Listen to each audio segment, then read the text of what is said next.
একটা সময় ছিল যখন আমরা সবাই হৈ হৈ করে কাটাতাম। একে অপরকে ছেড়ে চলার কথা ভাবতেই পারতাম না। হ্যাঁ, জানতাম একদিন দূরে যেতেই হবে, কিন্তু এতটা দূরে সেটা কখনো ভাবিনি। এটা কখনো ভাবিনি যে দূরে চলে যাওয়ার সাথে সাথে দূরত্বটাও বেড়ে যাবে।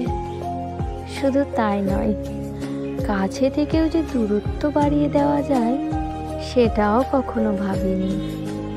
মাঝে মাঝে হঠাৎ মনে পড়ে সেই বিকেলের আড্ডা, সেই কুলচুরির কথা। এখন আর পাড়ার মোড়ে চিৎকার হয় না, চেঁচামেচিও হয় না, বড়রা কেউ বকুনিও দেয় না। এখন আর কেউ বলে না, ওরে তোরা সব বাড়িতে যা, সন্ধে হলো যে। পাড়ার মোড়টাও কেমন জানি খা খা করে।